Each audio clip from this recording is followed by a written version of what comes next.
Break के बाद एक बार फिर आपका स्वागत है। आप देख रहे हैं न्यूज़ 18 जम्मू कश्मीर लद्दाख हिमाचल। कांग्रेस चुनाव प्रचार समिति के अध्यक्ष सुखविंदर सिंह ने घोषणा पत्र जारी करने के बाद न्यूज़ 18 से क्या कहा, ये आपको बताते हैं। कांग्रेस ने जो है चुनावी घोषणा पत्र जारी कर दिया है। इस वक्त हमारे साथ जो प्रचार समिति के अध्यक्ष है सुखविंदर सिंह सुक्खू, उनसे बात करते हैं। सुक्खू साहब, आपने जो है ढेर सारे वादे इसमें किए हैं, कैसे पूरे होंगे? क्या आपने जो एक्सरसाइज की है? वादे किए हैं तो पूरे भी होंगे और निश्चित तौर पर जब पार्टी कोई ये प्रतिज्ञा पत्र लेकर आई है तो कुछ सोच विचार कर इस प्रतिज्ञा पत्र को लाया गया है। इसमें छत्तीसगढ़ के मुख्यमंत्री जो कि छत्तीसगढ़ में इस प्रकार के वादे किए थे ना, और उन्होंने पहले ही कैबिनेट के बाद उनको पूरा किया था। मेरा मानना है कि ये जो वादे हैं, जैसे ही कांग्रेस की सरकार बनती है तो नीतिगत जो फैसले अभी पहले करने हैं उनको किया जाएगा और निश्चित तौर पर हिमाचल की जनता को इसका लाभ होगा। क्या आपने ये एक्सरसाइज की है कि कितने बजट की जो है जरूरत होगी और पैसा कहां से आएगा? बजट कैसे जो है मैनेज करेगी कांग्रेस?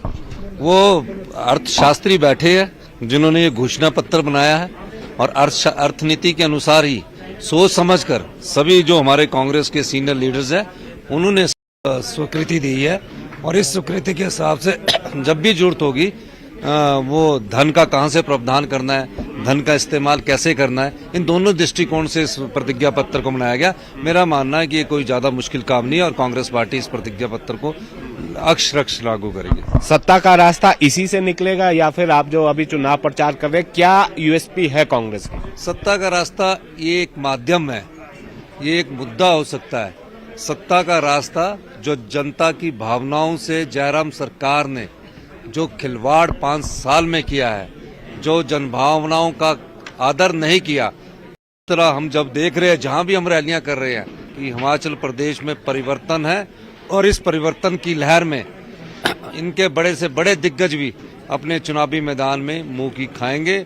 ये चुनाव जयराम की नाकामियों का है, ये 2024 का चुनाव नहीं है। तो सुखविंदर सिंह सुक्खू ये दावा कर रहे हैं कि इस चुनावी घोषणा पत्र को जो है पूरी एक्सरसाइज करके जो है तैयार यहां पर किया गया है। शिमला से कैमरा सहयोगी दीपक राणा के साथ रणबीर सिंह, न्यूज़ 18 हिमाचल। घोषणा पत्र जारी होने के बाद छत्तीसगढ़ के सीएम से खास बातचीत की हमारे संवाददाता रणवीर सिंह ने। कांग्रेस ने आज जो है वो चुनावी घोषणा पत्र जारी किया है और इस मौके पर विशेष तौर पर छत्तीसगढ़ के मुख्यमंत्री भूपेश बघेल जो है मौजूद रहे, इस वक्त हमारे साथ हैं। सर, वैसे तो राजीव शुक्ला जी ने बताया कि आप जो है यहाँ पर भरोसा देने आए थे यहाँ की जनता को कि आपने छत्तीसगढ़ में जो है लागू किया है जो वायदे किए थे, लेकिन बड़ी और अहम बात यह है कि 65,000 करोड़ से ज्यादा का कर्ज हिमाचल पर है। वो एक्सरसाइज क्या कांग्रेस ने की है कि 51 पेजों में जो वादे आपने किए वो कैसे पूरे होंगे? देखिए, पहली बात तो ये समझ लीजिए, कांग्रेस को सत्ता चलाने का बहुत अनुभव है। हमारे पास ऐसे लोग हैं जो अर्थव्यवस्था समझते हैं, आर्थिक नीति को समझते हैं, किस दिशा में जाना है वो भी समझते हैं और कोई निर्णय लेते हैं उसका असर कहाँ पड़ेगा ये भी जानते हैं। और आज स्थिति ये है, पूरे प्रदेश में महंगाई और बेरोजगारी से ये प्रदेश का देश पूरा जूझ रहा है। ऐसे समय में आम जनता की जेब में पैसा कैसे जाए ये महत्वपूर्ण है। परिस्थिति थोड़ी अलग है ना, जीडीपी को हम देखें 3.5% से ऊपर उनकी है और आय के साधन जो है हिमाचल के पास बहुत कम है, साधन भी कम है। सवाल इस बात का है कि जो रिसोर्स है, यह रिसोर्स क्या है? किसान है, बागबान है, गौपालक है, बिजली है, पर्यटन है, उसको आप चैनलाइज करिए ना। यदि आप किसान को अच्छा पैसा दे रहे हैं, उसके जेब में पैसा जाएगा, क्या करेगा? वो मकान बनाएगा, गाड़ियां खरीदेगा, तो पैसे घूमेगा ना। मैं तो केवल किसान को उदाहरण दिया। अब गौपालक अब गोबर खरीदी करेंगे, गोबर तो ऐसे फेंक देते हैं। उसमें अभी छत्तीसगढ़ में 2 साल में हमने 325 करोड़ रुपया गौपालकों को दिया है। चुनाव प्रचार को अगर हम देखें और भाजपा को ये देखें, लंबी लिस्ट है बड़े बड़े नामों की, बड़े बड़े नेताओं की। आप हैं, प्रियंका है और सचिन पायलट एक दिन हमें दिखे, तो कैसे जो है आप जो है वोट मांगने जब जनता के बीच जा रहे हैं, तो कैसे आपको लगता है कि आपकी गाड़ी जो है सीधा सत्ता के द्वार तक पहुंचेगी? हम इतने ही लोग भारी पड़ रहे हैं। हिमाचल के हमारे कांग्रेस के जो कार्यकर्ता हैं वो हमारे स्टार प्रचारक हैं, और वो जो बात कह रहे हैं जाके कांग्रेस पीसीसी ने जो तय किया है और आज घोषणा पत्र जारी किए हैं, 10 गारंटी हमने पहले जारी किया था, वो सबको लेके महिलाओं के पास, नौजवानों के पास, मजदूरों और किसानों के पास आ रहे हैं, और वही हमारे स्टार प्रचारक हैं। शुक्रिया। तो भूपेश बघेल ये कह रहे हैं कि पूरी एक्सरसाइज कर ली गई है और प्रबंधन जो है किया गया है और हर विषय पर ध्यान यहाँ पर दिया गया है। शिमला से कैमरा सहयोगी दीपक राणा के साथ रणबीर सिंह, न्यूज 18 हिमाचल। कांग्रेस की गारंटियों और घोषणा पत्र पर सीएम जयराम ठाकुर ने सवाल उठाए हैं। सीएम ने कहा कि कांग्रेस के नेताओं को बताना चाहिए कि 2012 के वायदे क्यों नहीं पूरे किए गए। सीएम ने कहा कि राजनीतिक फायदे के लिए कांग्रेस झूठी गारंटियां दे रही है।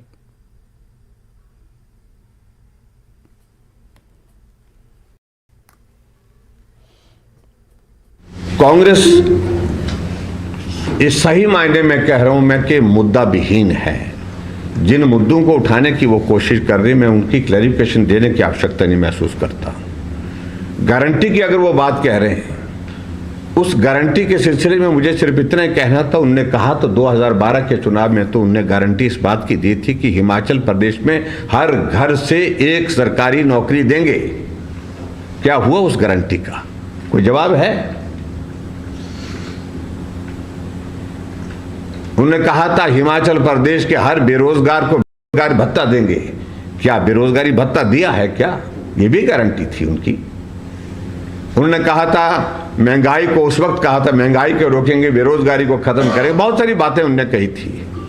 लेकिन ये कांग्रेस का एक तरीका है, जैसे चुनाव आता है तो इस तरह का माहौल खड़ा करने की कोशिशें होती है, जिसमें से अपना हित निकालने की कोशिश रहेगी उनकी, उनका लाभ हो, उनको लाभ पहुंचे किसी न किसी तरह से, राजनीतिक दृष्टि से इस तरह से वो करने की कोशिश कर। बीजेपी हिमाचल चुनाव के लिए अपना संकल्प पत्र 6 नवंबर को जारी करेगी। संकल्प पत्र को खुद पार्टी के राष्ट्रीय अध्यक्ष जेपी नड्डा में जारी करेंगे। इस मौके पर सीएम जयराम ठाकुर समेत कई बड़े नेता मौजूद रहेंगे।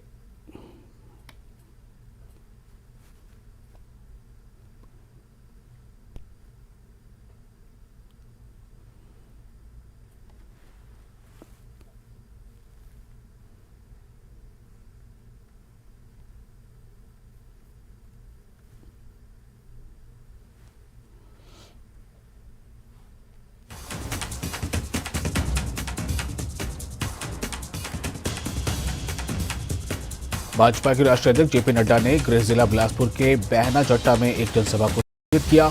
इस दौरान जेपी नड्डा ने केंद्र और राज्य सरकार की उपलब्धियां गिनवाई और कांग्रेस पर हमला बोला। नड्डा ने कहा कि हिमाचल के विकास के लिए डबल इंजन की सरकार जरूरी है।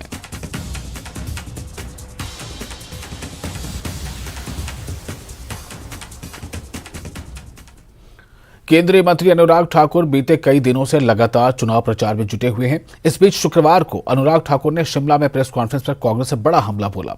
अनुराग ठाकुर ने प्रियंका गांधी और राहुल गांधी पर भी निशाना साधा और यह दावा किया कि बीजेपी पिछली बार से ज्यादा सीटों के साथ सत्ता में आएगी।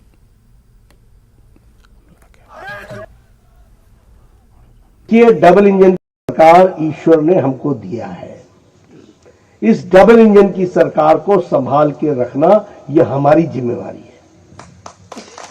और मैं इसलिए बताना चाहता हूं कि जब भी इसमें से एक इंजन गायब हो जाता है तो पहाड़ पे विकास रुक जाता है, क्योंकि गाड़ी चढ़ नहीं सकती, डबल इंजन चाहिए। और मैं इसके भी आपको उदाहरण देना चाहूंगा। अटल जी ने आपको इकोनॉमिक पैकेज दिया, आर्थिक, जो ये बद्दी है ना नालागढ़, यहां जो फैक्ट्रियां लगी हैं ऐसी नहीं लग गई। मुंबई से, गुजरात से, महाराष्ट्र से उठ करके लोग यहां बद्दी और नालागढ़ में ऐसे ही नहीं आ गए। टैक्स में छूट दी गई, सस्ते में जमीन दी गई, व्यवस्थाएं की गई और अटल जी ने आर्थिक पैकेज दे करके यहां पर बद्दी और नालागढ़ बसाया। लेकिन अटल जी की सरकार 2003 में चली गई कांग्रेसियों ने उस समय इकोनॉमिक पैकेज छीन लिया। क्या कह के छीना कि हम आपको नहीं दे सकते अकेला, आपको हम अकेला नहीं दे सकते क्योंकि पंजाब में हमारी सरकार है, पंजाब में ये पैकेज नहीं है। हरियाणा में हमारी सरकार है, वहां पैकेज नहीं है, इसलिए आपको भी हम पैकेज नहीं दे सकते। शिमला के कसुम्पटी में बीजेपी के अध्यक्ष जेपी नड्डा ने शुक्रवार को रोड शो किया। रोड शो में बीजेपी कार्यकर्ताओं और समर्थकों की भारी भीड़ उमड़ी। कसुम्पटी से शहरी विकास मंत्री और बीजेपी के कद्दावर नेता सुरेश भारद्वाज की किस्मत दांव पर लगी है। अब तक शिमला शहरी से जीत रहे भारद्वाज का बीजेपी ने इस बार टिकट बदल दिया और कसुम्पटी में कांग्रेस का किला भेदने की जिम्मेदारी सौंप दी, जिसे लेकर भारद्वाज पहले ही कह चुके हैं कि यहां से जीत या हार मेरी नहीं बल्कि कार्यकर्ताओं की होगी, क्योंकि मेरा यहां अपना जनाधार नहीं है। यही वजह है कि उनकी जीत सुनिश्चित करने के लिए जेपी नड्डा ने यहां रोड शो किया।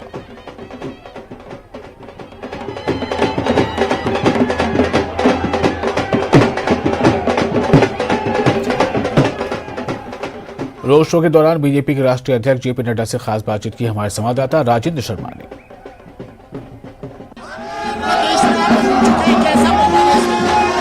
एक तरफा माहौल दिख रहा है। हिमाचल के लोगों में बहुत उत्साह है और वो इस बार राज नहीं रिवाज बदल रहे हैं और दोबारा जयराम जी की सरकार, मोदी जी का आशीर्वाद, जिस कारण से यहाँ विकास हुआ है, महिलाओं का सशक्तिकरण हुआ है, युवाओं को ताकत दी गई है और किसानों को जो ताकत दी गई है और जिस तरीके से विकास के नए आयाम जुड़े हैं, उसको ध्यान में रखते हुए हिमाचल की जनता ने एक तरफा फैसला ले लिया है कि वह भारतीय जनता पार्टी को अपना आशीर्वाद देंगे। नड्डा जी, कैंपेन इस बार बिल्कुल नया था। पहली बार देखा गया कि 68 विधानसभा क्षेत्रों में एक साथ रैलियां हुई। भाजपा के इतनी बड़ी संख्या में स्टार प्रचारक है। ये तैयारियां कब से शुरू थी और कैंपेन का स्वरूप कैसे बना? देखिए, मैंने बहुत से इंटरव्यू बताया है, हम हमेशा तैयार रहते हैं और हमारी तैयारी कोई 2 दिन की नहीं होती है। हम सारी चीजों को बड़े माइन्यूटली वॉच करते हैं और Bharatiya Janata party cadre based party है, आइडियोलॉजिकल पार्टी है और परफॉर्मेंस के आधार पर हम सरकारों को रिपीट करते हैं। मोदी जी का आशीर्वाद है, एक अटूट विश्वास मोदी जी के प्रति है, जो जनता समय समय पर वोट के माध्यम से आशीर्वाद देती है। प्रधानमंत्री नरेंद्र मोदी की रैली भी होने वाली है। इसके अलावा क्या लगता है, क्या कितना मुश्किल? बहुत उत्साह है लोगों में। देखिएगा कितनी बड़ी संख्या में सोलन में और सुंदरनगर में रैली होगी। कितनी सीटें आने की उम्मीद? हम बहुत कंफर्टेबल मेजॉरिटी के साथ आएंगे। सीटों की आंकड़े हम 3 दिन बाद आपको बताएंगे। बहुत धन्यवाद। भाजपा के राष्ट्रीय अध्यक्ष जेपी नड्डा इस वक्त हमारे साथ थे और जो कैंपेन थी उसको स्वरूप की तैयारियों को लेकर इन्होंने बताया। कैमरामैन आकाश के साथ राजेंद्र शर्मा, न्यूज़ 18 हिमाचल।